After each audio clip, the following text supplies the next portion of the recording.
네, 오늘 사무엘상 강의 8번째 시간입니다. 사울을 도우시는 하나님이라고 하는 제목으로 여러분들과 말씀 나눕니다.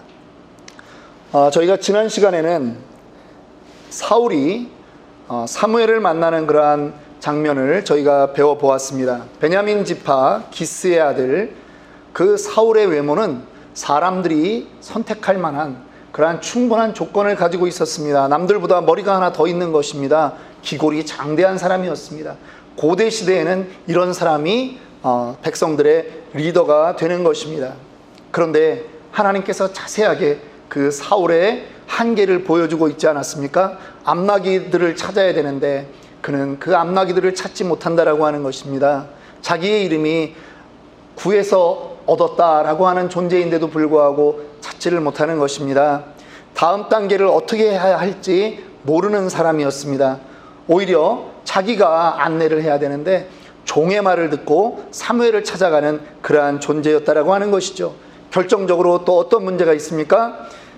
이스라엘의 대제사장인 사무엘을 만났는데도 그를 눈앞에 보고도 그가 사무엘인지 누군지 그저 동네 노인인지 전혀 몰랐다라고 하는 것입니다. 하나님이 이 구절들을 그렇게 상세하게 기록한 이유가 있습니다. 하나님만이 너희의 진정한 인도자다라고 하는 것입니다. 너희가 눈에 좋고 보기에 좋은 이 인도자는 결코 너희를 온전한 길로 인도할 수 없다라고 하는 것을 하나님이 우리에게 제시해 주고 계셨던 것입니다. 오늘 이 시간에는 그럼에도 불구하고 하나님께서 사울을 왕으로 세우는 장면들을 우리가 보게 됩니다. 오늘 우리가 읽지는 않았지만 이 10장 후반절에는 하나님께서 이제 공식적으로 사울에게 제비뽑기를 통해서 사울을 왕으로 세우는 그러한 장면들이 나옵니다. 그런데 저는 오늘 그 영광스러운 이스라엘의 초대 왕을 세우는 그 장면보다 하나님께서 비록 하나님 마음에 흡족하지는 않지만 이스라엘 백성들을 인도하게끔 하기 위해서 리더로 세우는 이 사울을 어떻게 하나님이 인도해 가시고 어떻게 확신을 주시는가, 그러한 모습들을 살펴보려고 하는 것입니다. 하나님은 어떻게 일하시는가 라고 하는 것을 보려고 하는 것이죠. 이 일은요, 인생의 길을 살고 있는 저와 여러분에게도 역시 마찬가지 교훈이 될 줄로 믿는 것입니다. 여러분, 한 나라를 경영한다라고 하는 것 힘들고 어려운 일이 분명합니다. 그러나 그것만 어렵습니까? 한 가정의 가장이 돼서 한 가정을 이끌어 간다라고 하는 것은 그러면 쉬운 일입니까? 아니죠. 사업을 해나간다라고 하는 일 역시 마찬가지입니다. 뱃속부터 배우고 나온 사람 없다라고 하는 것입니다. 전부 다 어렵습니다. 그렇다라고 한다면 오늘 그 일을 행하게끔 하시는 하나님은 우리에게 도대체 어떻게 확신을 주시느냐라고 하는 것이죠. 오늘 말씀을 통해서 저와 여러분들이 이 인생의 길을 가면서 또 개척교회의 이 시간들을 가면서 하나님의 인도하심을 붙잡는 그러한 귀한 은혜의 시간이 되기를 주님의 이름으로 축원합니다. 오늘 1절 말씀은 이에 사무엘이 기름병을 가져다가 사울의 머리에 붓고 입맞추며 이르되 라고 하는 말로 시작됩니다. 이에 라고 하는 말, 앞에서부터 무엇인가 연결되었다라고 하는 말이겠죠. 9장 후반절은 이렇습니다. 사무엘이 이제 그 사울을 만났습니다. 그리고 내가 너를 기다렸다라고 그렇게 말하는 것이죠. 나와 함께 가자. 네가 나를 찾아올 줄 어제 이미 하나님이 나에게 말씀해 주셨다. 내가 너를 기다리고 있었다 라고 하는 이야기를 합니다. 그리고 산당에 올라가서 약 30여 명의 지도자들이 있는 그곳에서 함께 식사를 합니다. 요리사를 불러서 사무엘이 특별히 사울에게 무엇을 내주느냐? 이 고기 넓적다리를 내놓는 것입니다. 예, 살이 많겠죠? 단순히 그 정도의 의미는 아니라는 것입니다. 출애굽기 29장 22절에 보면 출애굽기 29장 자체가 이 아론과 그의 아들을 제사장으로 세우는 위임식의 장입니다. 그런데 그들에게 맨 마지막 무엇을 줍니까? 오른쪽 넓적다리를 가지라. 이는 위임식의 숫양이라. 어떠한 중요한 일을 맡길 때 그 책임자에게 이 넓적다리를 주는 것입니다. 지금 너를 왕으로 세웠다라고 하는 것이죠. 그리고 이제 둘이 내려가서 따로 많은 이야기를 합니다. 나라를 다스릴 때는 이렇게 해야 된다. 이스라엘 백성들을 알아야 된다. 너는 하나님만을 섬겨야 된다. 그런 이야기로 동틀 때까지 이야기를 했다라고 하는 것입니다. 여러분, 요즘 한국에 이제 내년 3월 10일에 대통령 선거를 앞두고요, 사람들이 그 캠프를 만들었습니다. 그리고 교수들을 초빙하지 않습니까? 그리고 국회의원들도 자기와 함께할 국회의원들을 초빙합니다. 그 중에는 전문가들이 있습니다. 그래서 이들에게 이야기를 듣는 것입니다. 부동산 정책은 어떻게 해야 됩니까? 나는 한평생 다른 잡을 가지고 살았는데 나에게 이거를 알려주십시오. 북한 문제는 어떻게 해야 됩니까? 핵 문제는 어떻게 할까요? 외교는 어떻게 해야 할까요? 그거를 지금 그 사람들이 수업하고 있는 것입니다. 우리는 그거를 세상말로 제왕학이라고 합니다. 세상의 임금이 되는 그러한 학문의 시간이 필요하다라고 하는 것이죠. 사울에게도 그러한 시간이 필요했기에 지금 사무엘이 그렇게 했습니다. 그리고 나서 이제 10장에 넘어와서 사무엘이 사울에게 기름을 붓는 것입니다. 그러나 이것은 둘이 하는 거죠. 비공식적입니다. 공식적인 것은 제비뽑기를 하는 10장 하반절에 있습니다. 그런데 여러분, 이 기름을 붓다라고 하는 것은 어떠한 의미가 있을까요? 기름을 붓는 것은 왕을 세우거나 제사장을 세우거나 선지자를 세울 때 보통 기름을 붓습니다. 이 기름 부었다라고 하는 말은요, 단순히 기름을 머리에 부었다, 너를 왕으로 세웠다, 그런 것이 아닙니다. 조금 더 심오한 의미가 있는 것입니다. 완전히 구별했다라고 하는 것입니다. 이전의 삶으로부터, 과거로부터 단절하고 새로운 차원의 책임, 직책, 지위에 이 사람을 세운다라고 하는 뜻이 있는 것입니다. 그러므로 이날은 반드시 기억해야 되고 구별되어야 되는 것입니다.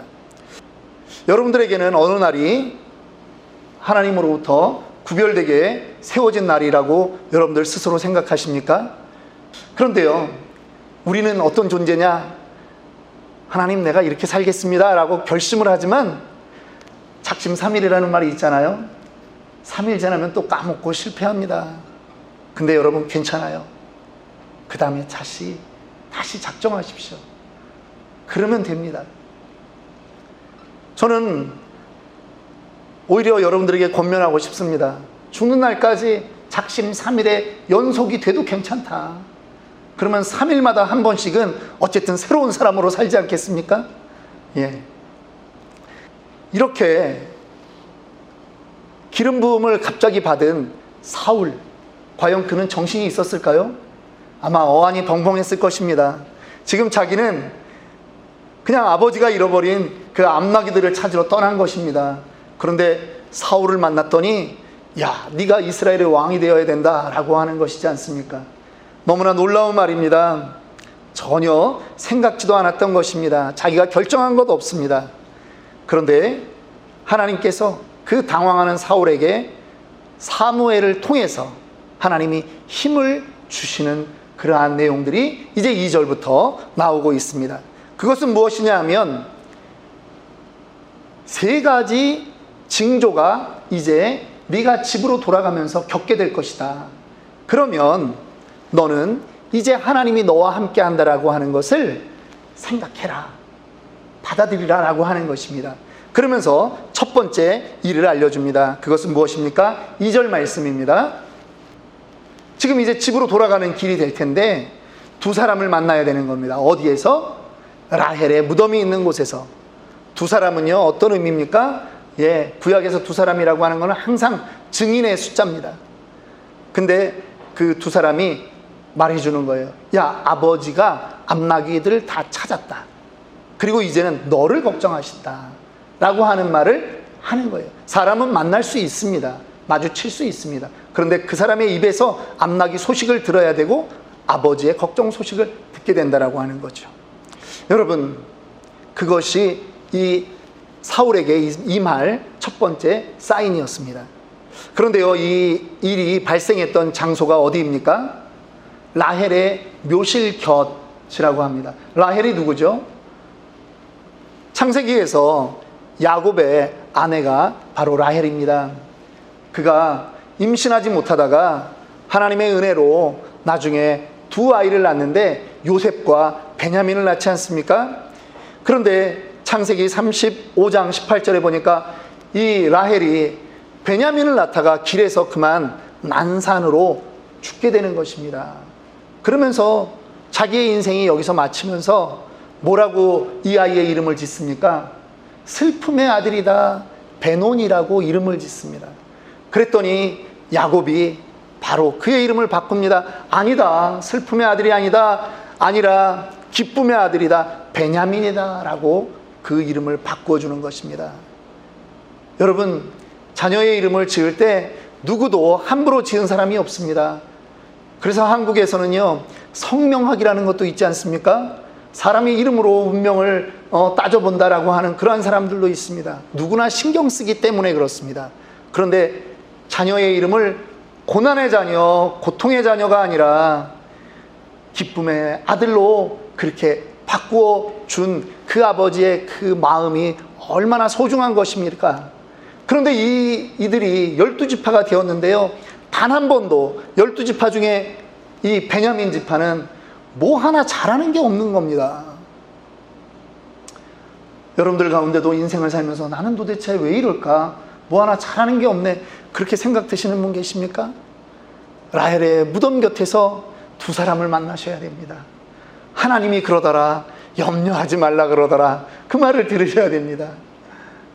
여러분, 이제 그 가장 작은 지파, 남들은 인생을 살면서 죽음홍에도 벼뜰날이 있다라고 하는데 유일하게 이 지파만큼은요, 사람도 적었어요. 600명밖에 살아남지 못했어요. 그런데 그곳에 이제 그 베냐민 지파 역사상 가장 기쁜 소식, 우리 가문에서 이스라엘 초대 왕이 나왔다, 그것이 바로 사울이다라고 하는 그러한 사인을 지금 받게 된다라고 하는 것입니다. 얼마나 감사한 일이겠습니까? 이런 일을 한 번만 겪어도 하나님의 사인으로 알고 얼른 왕으로서 살아갈 그러한 마음의 채비를 할 텐데 사울이 의심이 많았던가 봅니다. 아니면 하나님께서 그를 확실하게 내가 너를 인도한다라고 하는 사인을 주기 위해서 세 가지를 계속 해나가고 있는 것입니다. 두 번째 사인입니다. 3절입니다. 네가 거기서 더 나아가서 다볼 상수리 나무에 이르면 거기서 하나님을 배우려고 베델로 올라가는 세 사람을 만난다 라고 했습니다. 여러분, 베델은 하나님의 전이라고 하는 곳입니다. 하나님의 집입니다. 그런데 그곳으로 예배드리러 올라가는 세 사람을 만나야 됩니다. 근데 이 세 사람들이 어떤 모양이냐? 한 사람은 염소 새끼 셋을 이끌어가고 있고요, 또 한 사람은 떡 세 덩이를 가지고 가고 있고, 한 사람은 포도주 한 가죽 부대를 가지고 가는 겁니다. 그런 사람을 만나게 되는데 거기서 또 하나 징조가 있어야 됩니다. 다른 사람이 아니라 떡을 가지고 있는 사람이 그 떡 중에 두 덩이를 사울에게 주는 그러한 일들을 겪어야 되는 것이죠. 베델이라고 하는 것은요, 야곱이 세겜에서 머물러 살다가 그의 사랑하는 딸 디나가 세겜 족속들로부터 험한 꼴을 당하고 야곱이 회개하는 것입니다. 그리고 우상들을 전부 다 땅에 묻고 이제 베델로 올라가자, 내가 하나님과 약속했던 그 땅, 하나님과 기도했던 그 땅으로 가자라고 했던 것입니다. 그리고 후대의 이 베델은 하나의 성체가 된 것이죠. 그래서 그곳에 올라가 이제 예배드리겠다라고 하는 것입니다. 이 시대를 우리는 계속 고백하고 있습니다. 사사의 시대라고 하는 것이죠. 그런데 그 시대의 아픔을 안고 이 세 사람은 베델이라고 하는 곳에 올라가 하나님께 찬양하고 예배드리는 그러한 존재들이었다라고 하는 것입니다. 시대의 아픔을 탄식하고 있는 사람들이 아니라 기도하고 예배하는, 기도와 예배로 승화시키는 그러한 사람들이었습니다. 여러분, 지난 2주 동안 전 세계가 사실 많은 슬픔에 잠기고 많은 혼란에 쌓여 있었습니다. 미국이 아프가니스탄에서 철수한다라고 하는 그러한 보도가 나왔습니다. 그러자 이 아프가니스탄의 대통령이요, 돈을 챙겨가지고 그만 다른 나라로 망명을 해버렸습니다. 그리고 그 자리에 누가 지금 들어섰습니까? 탈레반이라고 하는 원리주의자들, 그들이 지금 이 아프가니스탄을 장악한 것입니다. 지금 많은 사람들이 그 나라를 탈출하고 있습니다. 여성들은 이제 교육의 기회가 박탈되었습니다. 얼굴을 다 가리지 않으면 길에서 총을 맞을 수 있는 그러한 샤리프법이 지금 이제 다시 가동되기 시작한 것입니다.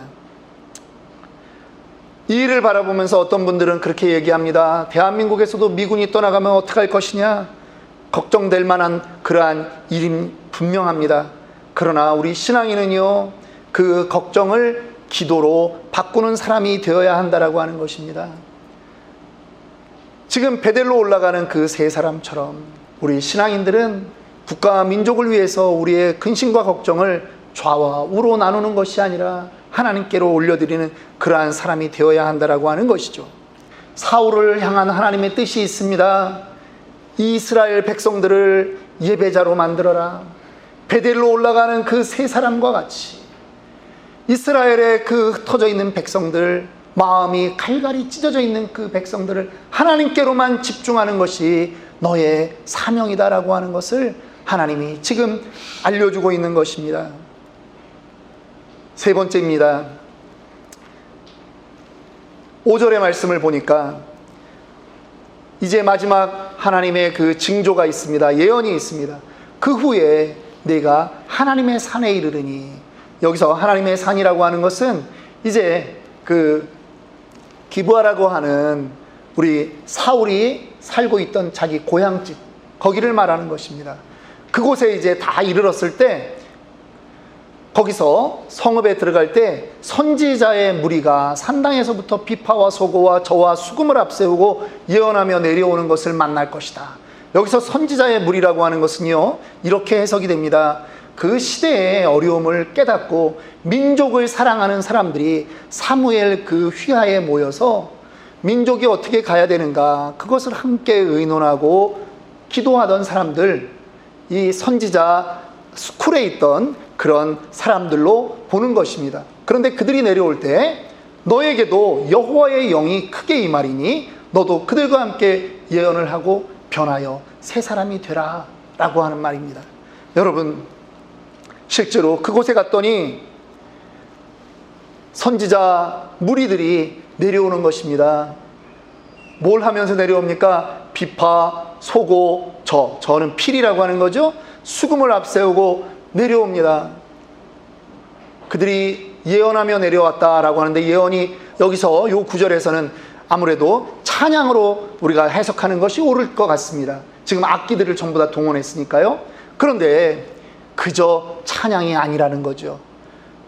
우리가 그저 대충 부르는 찬양이 아니라 성령에 감동돼서 내 속 안에서 올라오는 그 간절한 찬양. 하나님, 이 나라 이 민족을 하나님 굽어 살펴 주시옵소서.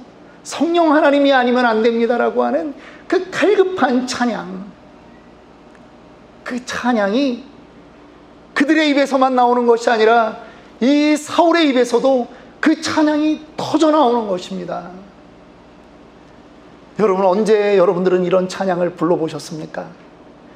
조금 전 우리의 찬양, 비록 많은 숫자가 모이진 않았지만 우리의 찬양이 바로 그러한 찬양인 줄 믿습니다. 그랬더니요, 이스라엘에 어떤 소문이 나는지 아십니까? 사울도 선지자 중에 있느냐라고 하는 소문이 나는 것입니다. 사울이 원래 그런 사람이 아니었다라고 하는 거죠.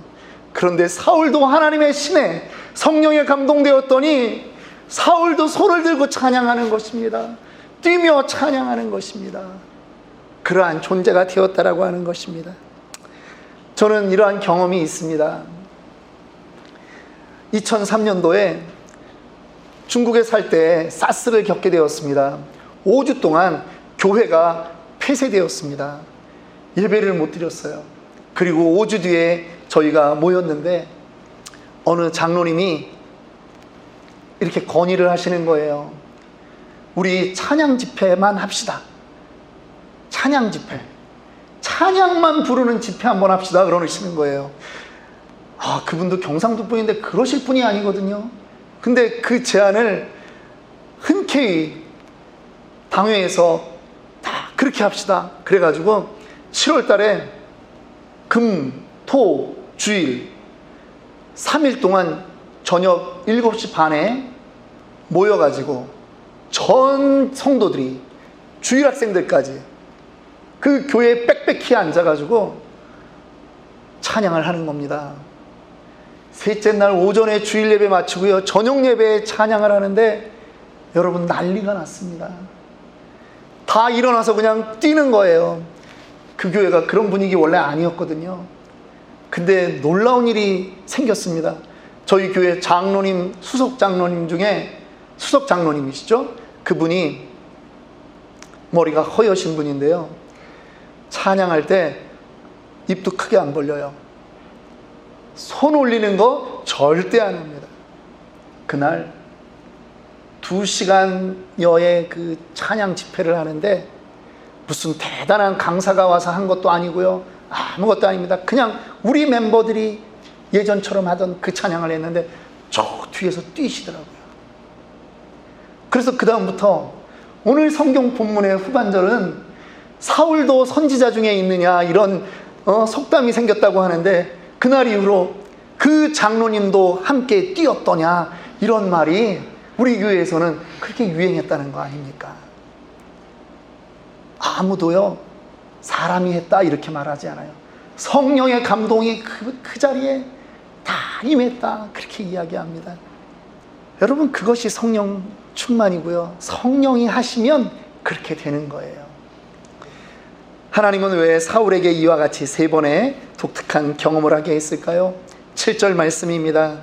이 징조가 내게 임하거든 너는 기회를 따라 행하라. 하나님이 너와 함께 하시느니라. 우리는 예배 드릴 때는 하나님이 나와 함께 했던 것 같은데, 예배 드리고 집에 갈 때는 하나님은 안녕히 계시고 저는 이 세상 또 나 혼자 살아갑니다, 이런 마음이 있거든요. 사울이요, 왕이 될 생각 단 한 번도 안 했던 사람입니다. 그런데 하나님이 그에게 내가 너와 함께 한다, 힘내라, 그렇게 말씀해 주시는 거예요. 그런데 믿지 않을 것 같으니 3번의 아주 경험하기 어려운 그런 일들을 경험하게 되었고, 자기 스스로도 맨 마지막에 성령의 임재를 경험하는 그러한 사람이 되었다라고 하는 것이죠. 여러분, 우리가 무슨 대단한 일을 할 수 있는 존재겠습니까? 그런데요, 우리에게 필요한 것이 하나 있다면 그것은 무엇인 줄 아십니까? 하나님께 붙어 있어야 되는 것입니다. 하나님께 붙어 있어야 됩니다. 물론 사람의 능력을 가지고도 일할 수 있어요, 여러분. 직장생활, 사업, 가정, 내 능력으로도 할 수 있습니다. 사울의 마지막을 여러분들은 아십니까? 이렇게 하나님의 영에 사로잡혔던 사울이지만 그가 어느 순간이 되니까 자기의 마음대로 하는 거예요. 전쟁에 나갔습니다. 그런데 사무엘이 와서 빨리 제사를 드려줘야 됩니다. 사무엘이 늦는 거예요. 제사장이 늦는 거예요. 그러니까 불안하여 떨던 백성들이 하나둘 도망가기 시작하는 거예요. 아니, 이 백성 가지고 지금 싸우기도 부족한데 도망을 가는 거예요. 그러니까 어떻게 합니까? 자기가 제사를 지내버리는 겁니다. 그 제사가 끝나자 사무엘이 도착하죠. 사무엘이 말합니다. 순종이 제사보다 낫다고. 여러분, 개척교회에 있으니까 무엇인가 해야 되겠다고요? 아니에요. 먼저 하나님께 붙어있는 연습을 하셔야 됩니다. 기도 먼저 하셔야 되는 거예요. 하나님이 원하는 것은 여러분 한 사람 한 사람이 하나님을 만나는 것이에요. 하나님께 붙어 있는 것을 원하신다는 거예요. 사울이 실패했습니다. 그런데 또 한 분을 저는 여러분들에게 소개하고 싶습니다. 마치 실패한 것 같은 분입니다. 예수님이세요. 예수님이 이 땅에 오셔서요 3년간 공생애를 했어요. 33살까지 살면서 30살까지는 아버지의 일, 목수의 일을 하셨습니다. 그런데 나머지 3년 제자들을 키우셨습니다. 그런데 이해가 안 되는 게 있어요. 여러분들은 이해가 되십니까? 정말 3년 굵고 짧게 이렇게 사역을 하려면 어지간하면요 제자들 만들 때 사람 좀 골라가면서 좀 뽑아야 됩니다. 여러분이 사업한다면 직장에서 그런 사람들 뽑으시겠어요? 아무리 작은 직장도 능력 있는 사람 뽑지요. 그런데 예수님이 단 3년간을 사역하실 텐데 너무나 사회적으로는 형편없는 사람들을 뽑아 일을 하셨다라고 하는 것입니다. 능력 있는 사람, 가문 좋은 사람, 머리 좋은 사람, 이런 사람들을 뽑아야 효율이 있을 거라고 생각하는데 예수님은 그렇게 하지 않았습니다. 그리고 이왕이면 100명, 200명을 빨리빨리 감동감화시켜서 제자로 양산해야 된다라고 생각했을 텐데 예수님 12명만 하셨습니다. 그런데 그 12명이 예수님의 영, 성령에 붙들리니까요 전 세계를 통치하던 로마를 뒤집는 그러한 역사가 일어나는 것입니다. 여러분, 하나님이 일하시면요 우리가 100번 수고하는 것보다 나은 줄 믿으시기 바랍니다. 기도 먼저 하셔야 됩니다. 말씀을 좀 마치려고 합니다. 제가요 공병대에 있었습니다.